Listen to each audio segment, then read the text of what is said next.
The morning sun cast long shadows across the cobblestone courtyard of Ravenshollow Castle as Captain Marcus Thornfield adjusted his ceremonial sword belt. At 35, he had served the crown for nearly 2 decades, rising through the ranks from a mere foot soldier to the most trusted member of the Royal Guard. His withered face bore the marks of countless battles, but his steel-grey eyes remained sharp and alert, missing nothing that occurred within the castle walls. The kingdom of Aldermere had been plagued by whispers and rumors for months. Ever since the old King Edmund had passed away peacefully in his sleep, leaving the throne to his young nephew Prince Garrett, strange things had been happening. Servants spoke in hushed tones about missing artifacts from the royal treasury, and several noble families had reported the mysterious disappearance of precious heirlooms that had been in their possession for generations.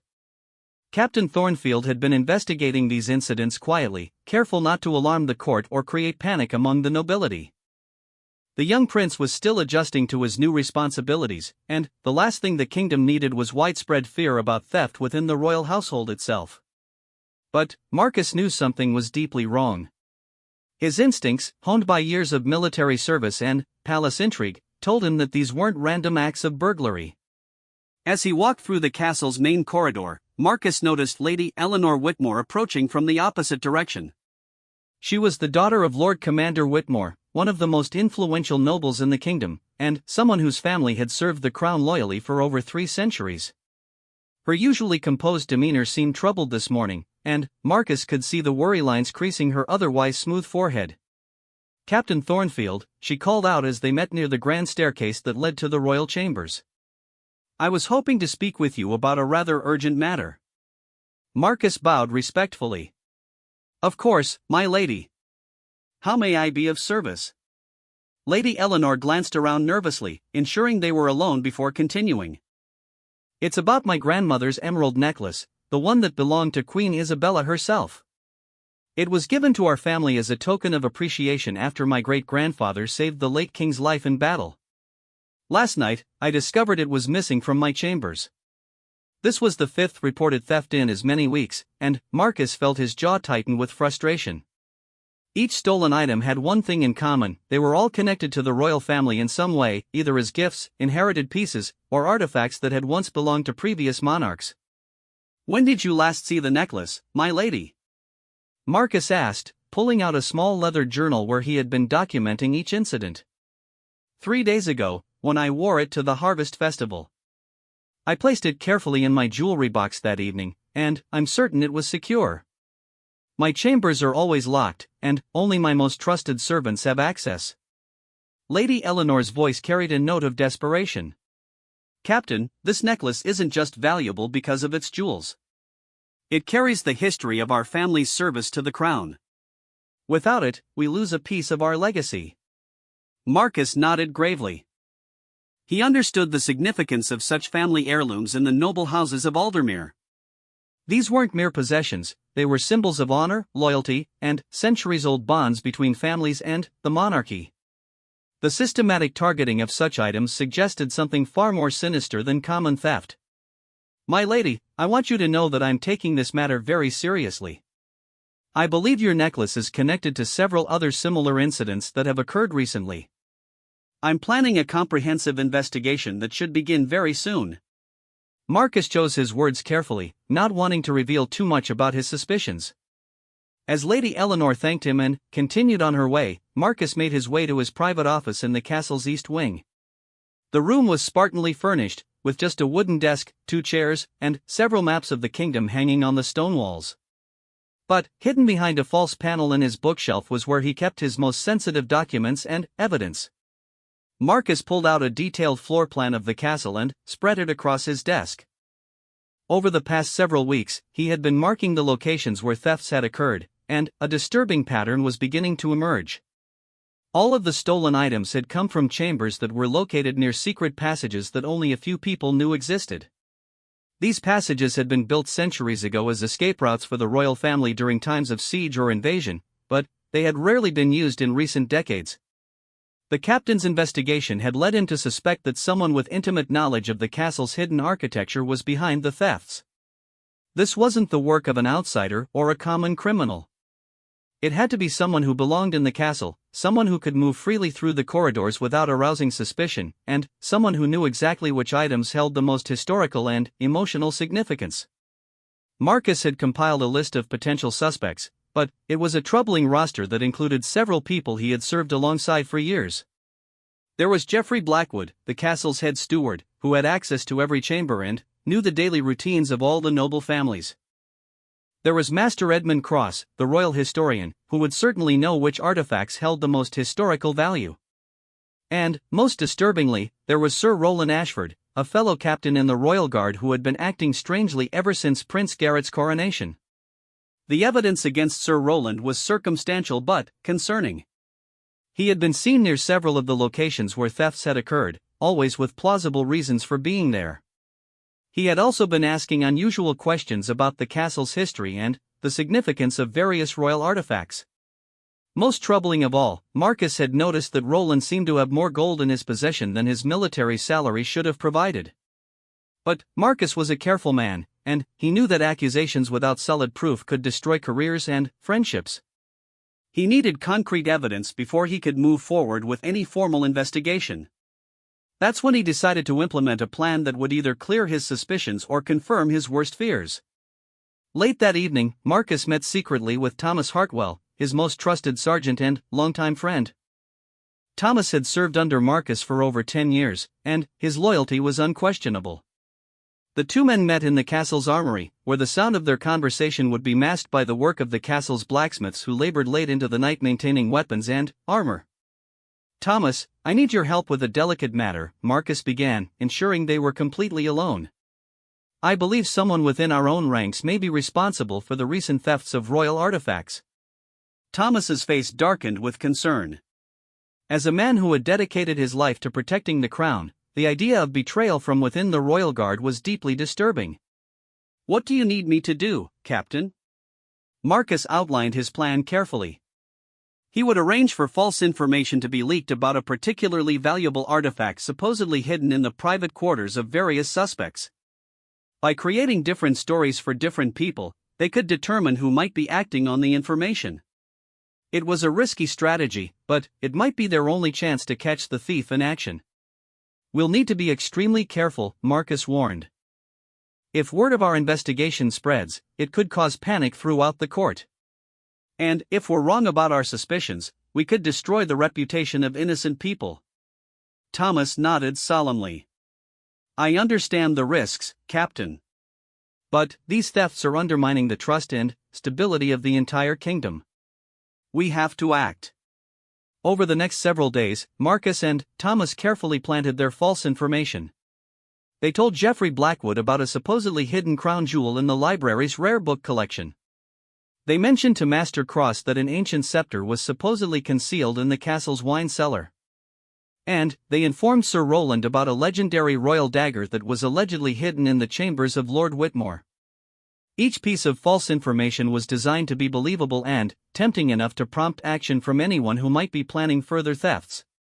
Marcus and Thomas then established a careful surveillance system, taking turns monitoring the areas where they had claimed the fake artifacts were hidden. On the third night of their surveillance, Marcus was positioned in the shadows near Lord Whitmore's chambers when he heard the soft sound of footsteps approaching through one of the castle's lesser-used corridors. His heart began to race as he realized that their plan might actually be working. Someone was taking the bait. As the figure emerged from the shadows, Marcus felt a mixture of relief and disappointment. It wasn't Sir Roland, as he had suspected, but rather a person he had never considered as a potential culprit. The shock of the discovery would change everything he thought he knew about the case and lead him down a path of investigation that would uncover secrets far deeper and more dangerous than simple theft. The investigation that had begun as a search for stolen heirlooms was about to reveal a conspiracy that threatened the very foundations of the kingdom itself. Marcus realized that the missing artifacts were not the ultimate goal of the thefts, but rather pieces of a much larger puzzle that someone was carefully assembling for purposes that remained unclear but certainly sinister. As he prepared to confront the unexpected suspect, Marcus knew that the next few hours would determine not just the fate of the missing royal heirlooms, but potentially the future of the entire kingdom of Aldermere. The young prince's reign was still fragile, and any major scandal or revelation of betrayal within the castle could destabilize the monarchy at a time when strong leadership was desperately needed. The captain's hand moved instinctively to his sword hilt as he stepped out of the shadows, ready to face whatever truths the night would reveal. Marcus stepped forward from his hiding place, his boots making a deliberate sound against the stone floor. The figure ahead froze instantly, and, when they turned around, Marcus found himself staring at someone he never would have suspected, Lady Catherine Ashford, the castle's head librarian and Sir Roland's younger sister. Lady Catherine was known throughout the court as a scholarly woman who preferred ancient texts to social gatherings. She was respected for her vast knowledge of the kingdom's history and her dedication to preserving the royal archives. Her presence here, in the middle of the night, near Lord Whitmore's chambers, sent a chill down Marcus's spine. "Lady Catherine," Marcus said quietly, his voice carrying the authority of his position but lacking any accusation. "This is rather late for a stroll through the castle corridors." Catherine's pale face went even whiter in the moonlight streaming through the corridor windows. She clutched a small leather satchel tightly against her chest, and Marcus could see her hands trembling slightly. For a moment, she seemed unable to speak, but then, her scholarly composure returned. "Captain Thornfield, you startled me," she said, attempting to sound casual despite the obvious nervousness in her voice. "I was returning some documents to Lord Whitmore's study. He requested certain historical records for his morning meeting with Prince Garrett." Marcus studied her carefully. Lady Catherine was an intelligent woman, and her explanation was plausible enough. Lord Whitmore did frequently consult historical records for his advisory role to the young prince. But something about her demeanor and the timing of her presence here didn't feel right. "At this hour?" Marcus asked gently. Surely such documents could have been delivered during normal visiting hours. Catherine shifted uncomfortably, and Marcus noticed that her usual neat appearance was slightly disheveled. Her dark hair, normally arranged in a perfect scholarly bun, had several loose strands, and her dress bore what looked like dust or dirt stains on the hem. "I've been working late in the archives," she explained. "Time got away from me, and I realized I had promised Lord Whitmore these documents for his early morning preparations. I thought it would be more convenient to leave them in his study now rather than risk being delayed tomorrow." Marcus nodded slowly, but his suspicions were growing stronger. He had heard no mention of any early morning meeting between Lord Whitmore and Prince Garrett, and he made it his business to know the prince's schedule for security reasons. "Perhaps I could escort you to Lord Whitmore's study," Marcus offered. "The corridors can be dangerous at night, even within the castle walls." The suggestion clearly made Catherine uncomfortable, but she had no reasonable way to refuse without appearing even more suspicious. "That's very kind of you, Captain, but it's really not necessary. I know these corridors quite well." "I insist," Marcus said firmly, stepping closer. "It's my duty to ensure the safety of everyone in the castle, especially during the nighttime hours." As they walked together toward Lord Whitmore's chambers, Marcus kept a careful watch on Lady Catherine's behavior. She seemed increasingly nervous, and several times he caught her glancing at her satchel as if checking to make sure its contents were secure. When they reached Lord Whitmore's study door, Catherine fumbled with a set of keys that Marcus was surprised to see in her possession. "Lord Whitmore provided me with access," she explained hastily when she noticed his questioning look. "For my research projects that require his family's historical documents." Marcus watched as Catherine unlocked the door and entered the study. The room was dark except for the moonlight coming through the tall windows that overlooked the castle gardens. Catherine moved directly to Lord Whitmore's desk and began arranging papers from her satchel, but Marcus noticed that her movements seemed rehearsed rather than natural. "Lady Catherine," Marcus said suddenly, "I'm afraid I must ask you to stop what you're doing." Catherine froze with her hands still on the desk. "I don't understand, Captain." "I'm simply delivering documents as I explained." Marcus stepped closer, his trained eye taking in details that confirmed his growing suspicions. The papers Catherine was handling didn't look like historical documents at all. They appeared to be more recent correspondence, and some bore official seals that Marcus recognized as belonging to various noble houses. "I think we both know that's not entirely true," Marcus said gently but firmly. "I've been investigating the recent thefts of royal artifacts, and I believe you may have information that could help with that investigation." Catherine's shoulders sagged slightly, and Marcus could see that she was fighting an internal battle. Fear, guilt, and what looked like desperation played across her features as she stood motionless in the dim light of the study. "You don't understand the situation, Captain," she finally said, her voice barely above a whisper. "This is much more complicated than simple theft." Marcus felt a surge of both relief and apprehension. Relief that his investigation was finally yielding results, but apprehension about what Catherine's words might mean. If she was involved in the thefts, why did she seem more frightened than guilty? And what did she mean about the situation being complicated? "Then, help me understand," Marcus said, moving closer but keeping his posture non-threatening. "If you're in some kind of trouble, perhaps we can find a solution together." Catherine looked up at him with tears forming in her eyes, and Marcus realized that whatever was happening here was far more complex than he had initially imagined. This wasn't the behavior of a simple thief caught in the act. Catherine looked like someone who was trapped in a situation beyond her control. "They have my brother," Catherine said suddenly, the words tumbling out in a rush. "Sir Roland has been missing for 3 days, but no one knows because someone has been impersonating him during his regular duties."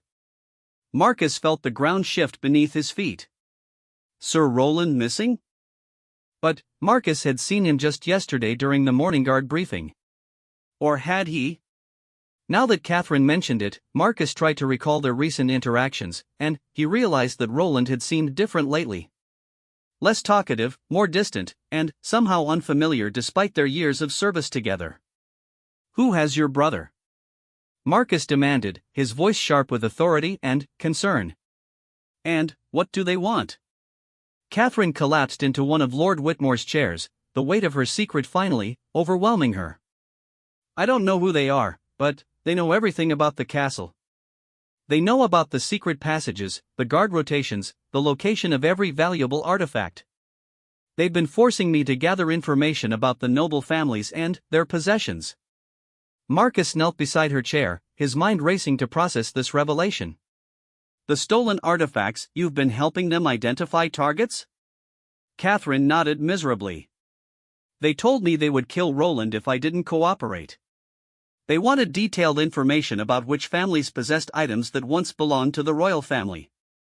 They said they were planning something important, but they never told me exactly what. This changed everything." Marcus realized that the thefts weren't random acts of greed, but part of a calculated plan with a specific purpose.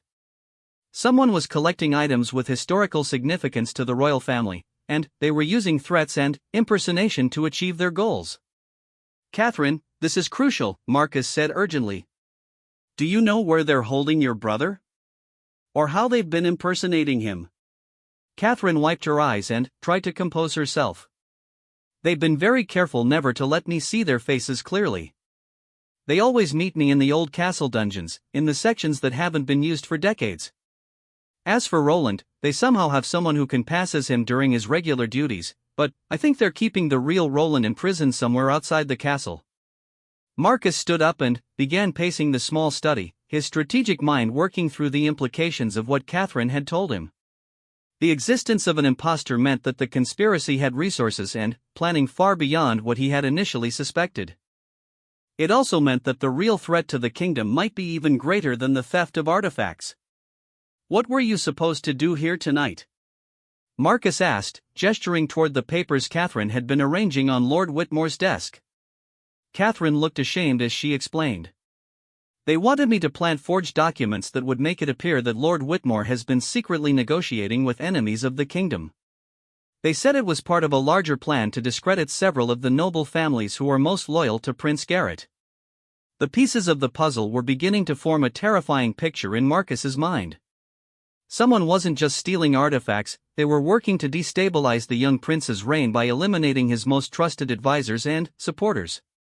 The stolen royal heirlooms might be intended to serve as evidence of the noble family's supposed disloyalty, or they might be part of an even more elaborate scheme. "Catherine, you did the right thing by telling me this," Marcus said, placing a reassuring hand on her shoulder. "Now we need to work together to save your brother and stop whatever these conspirators are planning." Catherine looked up at him with a mixture of hope and fear. But, if they discover that I betrayed them, they'll kill Roland for certain. And, if their imposter is as good as they claim, how will we ever prove what's really happening? Marcus had been thinking about the same problem. Exposing an imposter would require careful planning and irrefutable evidence. But, he had an idea that might work, something that only the real Sir Roland would know. "There's something your brother told me years ago, during our first campaign together," Marcus said thoughtfully. "A secret that he made me promise never to reveal to anyone, not even family members. If I can test the imposter with that information, we'll have proof of the deception." Catherine nodded eagerly. "What do you need me to do?" Marcus outlined his plan carefully. Catherine would continue to appear cooperative with the conspirators while secretly working with Marcus to gather more information about their operation. Meanwhile, Marcus would carefully test the Roland imposter to confirm Catherine's claims and begin building a case that would expose the entire conspiracy. "The most important thing is that you stay safe," Marcus emphasized. "These people have already proven they're willing to kidnap and impersonate a member of the Royal Guard.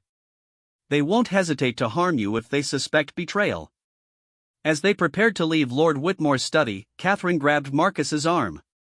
"Captain, there's something else. They mentioned that their plan has a deadline. Something is supposed to happen during the upcoming royal festival, when all the noble families will be gathered together in the castle. I think they're planning to use the forged documents and stolen artifacts to make their accusations public during the celebration." Marcus felt a chill run down his spine. The royal festival was only 5 days away, and it would indeed bring together all of the kingdom's most important noble families. If the conspirators succeeded in their plan, they could destroy the credibility of Prince Garrett's most important supporters all at once, leaving the young monarch isolated and vulnerable. "Then, we have very little time," Marcus said grimly. "We need to find your brother, expose the imposter, and uncover the full extent of this conspiracy before they can implement whatever they're planning." As they left the study and made their way back through the darkened corridors of the castle, Marcus realized that the investigation that had begun with a few missing heirlooms had evolved into something that could determine the fate of the entire kingdom. The young Prince Garrett's reign hung in the balance, and Marcus was perhaps the only person in a position to prevent a disaster that could plunge Aldermere into chaos. The next morning brought an unusual tension to the castle as Marcus implemented the most delicate phase of his investigation. He had spent the early hours before dawn carefully planning how to test the Roland imposter without arousing suspicion. The secret he intended to use was something that had happened during their first military campaign together, 8 years earlier, when they had been trapped behind enemy lines for 3 days. During that harrowing experience, the real Sir Roland had confessed to Marcus that he suffered from a paralyzing fear of underground spaces, a phobia that had developed after a childhood accident in which he had been trapped in a collapsed mineshaft for nearly a full day. Roland had begged Marcus never to reveal this weakness, as it could have ended his military career if their superiors had learned of it. It was the kind of intimate secret that no imposter could possibly know. Marcus found the fake Roland in the castle's main armory, where he was supposedly conducting a routine inspection of weapons and equipment. As Marcus approached, he studied the man carefully, looking for any signs that might reveal the deception. The physical resemblance was remarkable. Whoever this imposter was, he had either been chosen for his natural similarity to Roland or had undergone extensive preparation to match Roland's appearance. "Good morning, Roland," Marcus said casually as he approached. "I hope you're ready for today's assignment." The imposter looked up with a smile that seemed genuine enough, but Marcus noticed that it didn't quite reach his eyes the way the real Roland's expressions always did. "Of course, Captain. What do you need me to do?" Marcus had prepared a story that would naturally lead to the test he needed to perform. "Prince Garrett has requested a security assessment of the castle's lower levels, including the old dungeons and storage areas. I thought you and I could conduct a thorough inspection together, just like we used to do during our campaigns."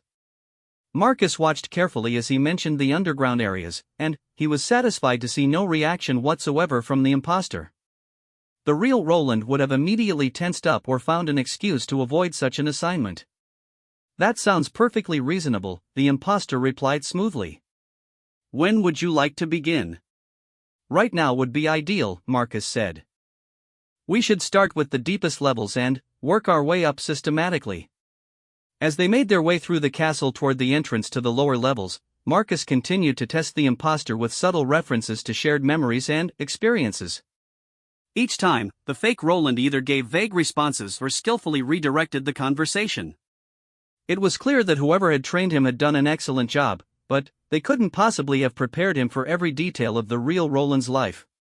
When they reached the heavy wooden door that led to the castle's underground chambers, Marcus produced a torch and began the descent down the narrow stone staircase. The imposter followed without hesitation, confirming Marcus's suspicions completely. The real Roland would have been visibly uncomfortable by now, and would certainly have suggested sending other guards to conduct the inspection instead. The lower levels of the castle were a maze of interconnected chambers and corridors that dated back centuries. Some areas were still used for storage, while others had been abandoned for decades and were now home only to rats and spiders. Marcus led the way deeper into the complex, mentally noting the layout as he searched for any signs of where the real Roland might be imprisoned. "I've always found these old chambers fascinating," the imposter said as they moved through a particularly ancient section. "So much history hidden beneath the castle." Marcus nodded, but internally he was marking another point against the man's authenticity. The real Roland had always expressed distaste for historical discussions, preferring practical matters of military strategy and current affairs. As they continued their supposed inspection, Marcus began to notice subtle signs that someone had been using these chambers recently. There were fresher footprints in the dust, and some of the old torches mounted on the walls showed signs of recent burning. Most tellingly, Marcus detected the faint scent of food and human habitation in areas that should have been completely abandoned. "Roland," Marcus said suddenly, stopping in front of a heavy iron door that led to one of the old prison cells. "Do you remember the time we had to hide in those caves during the siege of Millhaven?" The imposter paused, clearly trying to recall information he didn't possess. "Of course," he said carefully. "That was quite an ordeal." Marcus knew he had his proof. There had never been a siege of Millhaven, and they had never hidden in caves together. The real Roland would have immediately corrected him or asked what he was talking about. "Yes," Marcus continued, pretending to accept the false memory. 3 days underground, just like this. I remember how calm you were throughout the entire experience." The imposter nodded and smiled, completely unaware that he had just confirmed his deception. Marcus felt a mixture of satisfaction at having proved his suspicions and anger at the audacity of the conspiracy that had placed this fake in their midst. But Marcus also realized that he was now in a potentially dangerous situation. He was alone in the castle's depths with someone who was part of a conspiracy against the crown, and who might resort to violence if he suspected that his cover had been blown. Marcus needed to maintain the pretense of normalcy while gathering more information about the conspiracy's scope and plans. "We should check the old torture chambers," Marcus suggested, leading the way toward a section of the dungeons that he remembered was particularly isolated. If anyone were trying to hide something in the castle, that would be an ideal location. As they moved deeper into the abandoned areas, Marcus began to hear something that made his blood run cold, the faint sound of human voices echoing through the stone corridors. Someone was definitely down here, and, based on the acoustic properties of the chambers, they weren't far away. Marcus held up his hand to signal for silence, and both he and the imposter stopped moving. The voices became clearer, and Marcus could make out at least 3 different speakers engaged in what sounded like an urgent discussion. One of the voices, he realized with a shock, belonged unmistakably to Sir Roland, the real one. The imposter beside him had also heard the voices, and Marcus saw his hand move instinctively toward his weapon. This confirmed that the fake Roland knew exactly who was being held prisoner in these chambers, and he was prepared to fight to protect the conspiracy's secrets. Marcus made a split-second decision that would determine the outcome of his investigation. Instead of confronting the imposter directly, he pretended to be puzzled by the sounds. "What do you think that could be?" Marcus asked, feigning concern. "Could there be intruders in the castle?" The imposter relaxed slightly, apparently believing that Marcus was still unaware of the deception. "Perhaps we should investigate carefully," he suggested. "It could be servants who have gotten lost, or it might be something more serious." Marcus nodded and began moving cautiously toward the sound of voices, but he was actually positioning himself strategically for what he knew was about to become a confrontation. As they rounded a corner and entered a wider chamber, Marcus found himself facing a scene that confirmed his worst fears about the scope of the conspiracy. The real Sir Roland was indeed imprisoned here, chained to the wall of what had once been a medieval prison cell. But he wasn't alone. Marcus recognized Master Edmund Cross, the royal historian whom Marcus had suspected of involvement in the thefts. Cross was standing outside Roland's cell, engaged in conversation with two other men whom Marcus didn't immediately recognize but who were clearly not castle servants based on their dress and bearing. The moment Marcus and the impostor entered the chamber, all conversation stopped. Master Cross looked up with an expression of shock and anger, while the real Sir Roland called out desperately from his cell. "Marcus! Thank God you're here. These men are planning to overthrow Prince Garrett during the royal festival." The impostor beside Marcus immediately drew his sword, abandoning any pretense of being the real Roland. Marcus found himself surrounded by enemies in the depths of the castle, with his friend and fellow guard imprisoned and a conspiracy against the crown about to be exposed. "Captain Thornfield," Master Cross said with a cold smile that was completely unlike his usual scholarly demeanor. "You're earlier than we expected, but perhaps this will work out even better for our plans." Marcus drew his own sword, his mind racing to assess the tactical situation. He was outnumbered, but he had the advantage of superior training and the element of surprise on his side. More importantly, he now knew the full scope of what he was facing. "Master Cross," Marcus said, keeping his voice steady despite the danger. "I should have suspected you from the beginning. Your knowledge of the castle's history and your access to information about the noble families made you the perfect person to orchestrate this conspiracy." Cross laughed, a sound that held no warmth or humor. "You understand so little, Captain. This isn't just about stealing a few trinkets or embarrassing some noble families. We're preparing to restore the true rightful ruler to the throne of Aldermere." The implications of Cross's words hit Marcus like a physical blow. This wasn't simply a plot to weaken Prince Garrett's reign, it was an attempt to overthrow him completely in favor of some other claimant to the throne. The stolen royal artifacts weren't meant to discredit the noble families, but rather to serve as evidence of this alternative claimant's legitimacy. "The people deserve a king who comes from the true royal bloodline," one of the other conspirators added.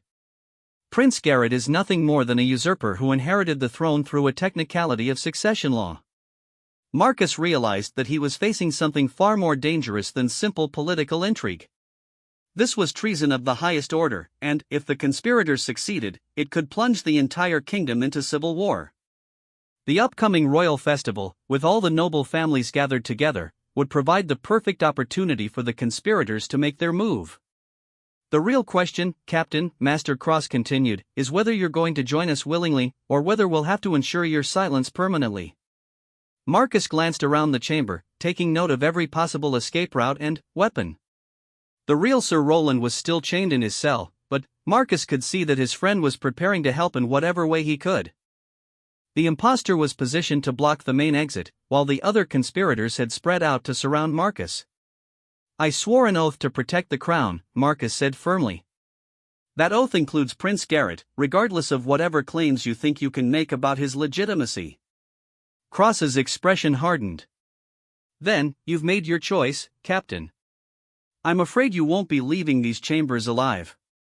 As the conspirators moved to attack, Marcus knew that the next few minutes would determine not just his own fate, but the future of the entire kingdom. The royal festival was still several days away, which meant there was still time to stop the conspiracy if he could survive this encounter and warn Prince Garrett about the threat he faced. The battle in the underground chamber erupted with sudden violence as Marcus drew his sword and immediately lunged toward Master Cross, recognizing him as the primary threat. The scholarly historian had clearly not expected such an aggressive opening move, and he stumbled backward as Marcus's blade swept through the air where his chest had been just moments before. The impostor who had been posing as Sir Roland proved to be a skilled fighter, his sword work indicating professional military training that went far beyond mere impersonation abilities. As Marcus engaged Cross, the fake Roland attacked from the side, forcing Marcus to defend himself against multiple opponents simultaneously. "Roland, the keys!" Marcus shouted to his imprisoned friend while parrying a thrust from one of the other conspirators. "Can you see where they keep the cell keys?" The real Sir Roland, despite being chained to the wall, had been observing his captors carefully during his imprisonment. "Cross has them on his belt, left side," Roland called back, straining against his bonds. Marcus spun away from the fake Roland's attack and managed to grab one of the old torches from the wall, using it as both a weapon and a source of distraction.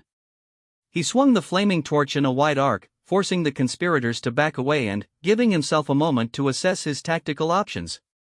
The chamber was filled with smoke from the torch, which provided both advantages and disadvantages. While it made it harder for his enemies to coordinate their attacks, it also limited Marcus's own visibility and escape routes. More concerning was the fact that the thick stone walls meant his calls for help would never be heard by other guards in the castle above. Master Cross had recovered from his initial surprise and was now directing the other conspirators with the authority of someone clearly in command of the operation. "Take him alive if possible," Cross ordered.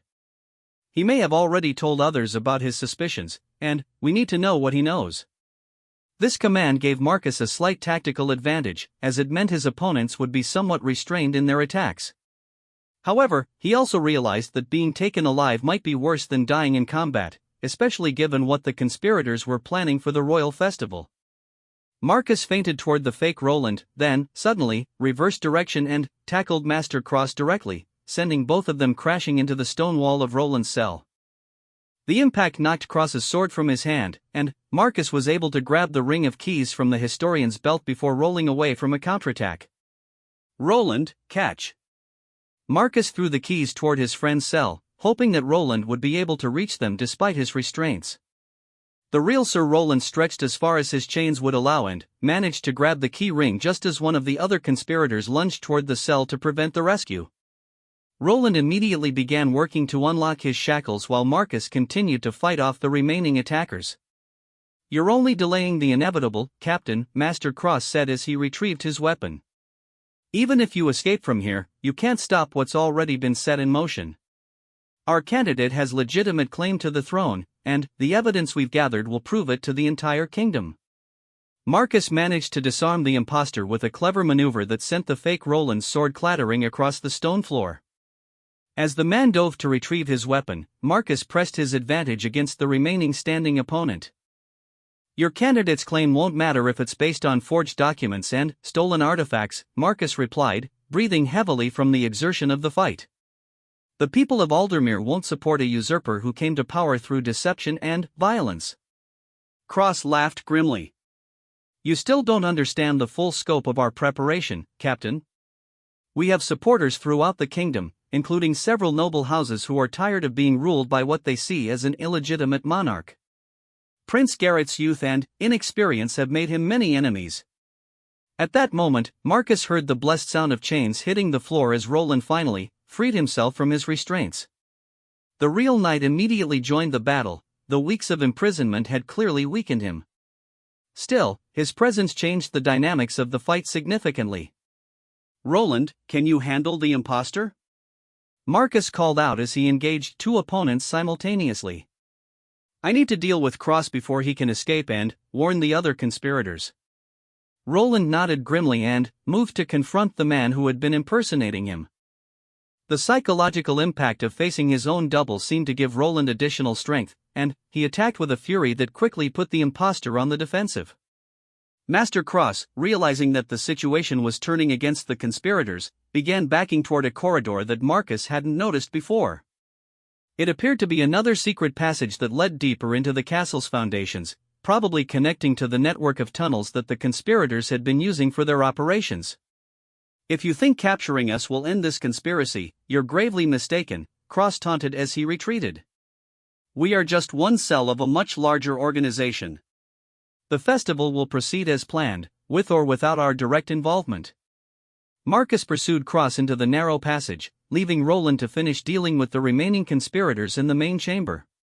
The passage was dark and cramped, lit only by Marcus's torch, and it sloped downward into what seemed to be natural caves beneath the castle's foundation. As they moved deeper underground, Cross suddenly turned and attacked with desperate fury, clearly hoping to eliminate Marcus in the confined space where the captain's superior swordsmanship would be less advantageous. The two men fought savagely in the narrow tunnel, their weapons striking sparks from the stone walls. "The artifacts we collected aren't just random treasures," Cross gasped as they battled. "Each one represents a specific historical claim to legitimacy. When they're presented together during the festival, they'll prove that our candidate is the true heir to the throne of Aldermere." Marcus realized that Cross was revealing crucial information either because he believed Marcus wouldn't survive to use it, or because he wanted to convince the captain of the legitimacy of their cause. Either way, Marcus needed to stay alive long enough to learn everything he could about the conspiracy's plans. "Who is your candidate?" Marcus demanded as he parried Cross's increasingly desperate attacks. "What gives them a claim that supersedes Prince Garrett's legitimate inheritance?" Cross smiled coldly, even as sweat poured down his face from the exertion of the fight. "Princess Elena Aldermere, the daughter of King Edmund's older brother who was supposedly killed in the war 20 years ago. Except she wasn't killed, Captain. She was hidden away and raised in secret, waiting for the right moment to reclaim her birthright." The revelation struck Marcus like a thunderbolt. If Cross was telling the truth, then there might indeed be a legitimate claimant to the throne with a stronger hereditary right than Prince Garrett. King Edmund's older brother had supposedly died without heirs in a border conflict 2 decades earlier, but if he had secretly had a daughter who survived? "The stolen artifacts all belonged to Princess Elena's branch of the royal family," Cross continued, pressing his attack. "They're proof of her lineage and her right to rule. The forged documents were meant to discredit the noble families who might oppose her claim, clearing the way for a smooth transition of power." Marcus found himself facing a moral dilemma even as he fought for his life. If Princess Elena truly was the legitimate heir to the throne, then supporting Prince Garrett might actually mean supporting a usurper. But the methods the conspirators had used, involving kidnapping, impersonation, and plans that would likely result in civil war, were clearly wrong regardless of the validity of their candidate's claim. "Even if Princess Elena has a legitimate claim," Marcus said as he drove Cross backward with a series of powerful attacks, "the way you've gone about pursuing it undermines any moral authority she might have. A true ruler doesn't come to power through deception and betrayal." Cross's response was cut short as Marcus finally managed to disarm him, sending the historian's sword spinning into the darkness of the cave. The scholarly conspirator fell to his knees, breathing heavily and apparently resigned to defeat. "You can kill me, Captain, but it won't change anything," Cross said bitterly. "The festival is tomorrow, and all the preparations have already been made. Princess Elena is already in the castle, disguised as one of the visiting nobles. When the ceremony begins, she'll reveal herself and present her proofs of legitimacy to the assembled court." Marcus felt his heart sink as he realized that the timeline was much shorter than he had believed. Tomorrow was indeed the royal festival, which meant he had less than 24 hours to prevent a potential civil war from erupting in the castle itself. "Where in the castle is she hiding?" Marcus demanded, pressing his sword point to Cross's throat. "And how many other conspirators are involved in tomorrow's plan?" Cross smiled defiantly. "Kill me if you want, Captain, but I won't betray Princess Elena. She's the rightful queen of Aldermere, and tomorrow she'll take her place on the throne where she belongs." Marcus realized that he wasn't going to get any more information from Cross through threats. Instead, he needed to get back to Roland and then warn Prince Garrett as quickly as possible. There would be time to interrogate the captured conspirators properly once the immediate threat had been addressed. "Roland!" Marcus called out as he forced Cross to walk back through the passage toward the main chamber. "We need to get these prisoners secured and return to the castle immediately. The situation is much worse than we thought." When they emerged from the passage, Marcus found that Roland had successfully defeated the remaining conspirators, though he was clearly exhausted from the effort. 2 of the men were unconscious, while the imposter was conscious but wounded and unable to continue fighting. "Marcus, what did you learn from Cross?" Roland asked, wiping blood from a cut on his forehead. "From the way you're acting, I gather the conspiracy is larger than we suspected." Marcus quickly explained what Cross had revealed about Princess Elena and the planned revelation during the royal festival. Roland's face grew increasingly grim as he listened to the details of the plot. If she truly is King Edmund's niece, then her claim to the throne would indeed supersede Prince Scarlet's, Roland said thoughtfully. But the fact that she's chosen to pursue her claim through conspiracy and deception suggests that her character is questionable at best. Marcus nodded. We need to get back to the surface and warn Prince Garrett immediately. Even if we can't identify Princess Elena among the visiting nobles, we can at least ensure that the prince is prepared for whatever happens during the festival ceremony. As they prepared to secure the prisoners and return to the main castle, Marcus realized that his investigation had uncovered something far more complex and dangerous than simple theft. The missing royal artifacts had been just the beginning of a carefully orchestrated plot that threatened to tear the kingdom apart. Tomorrow's royal festival would either see Prince Garrett's reign confirmed and strengthened, or it would mark the beginning of a new chapter in Aldermere's history under a different monarch entirely. The captain's duty to protect the crown had never been more crucial, and the decisions he made in the next few hours would determine not just his own fate, but the future of everyone in the kingdom who depended on stable and legitimate rule. The surprise search that had begun with missing heirlooms was about to conclude with the recovery of far more than stolen artifacts. It would determine the very identity of Aldermere's rightful ruler.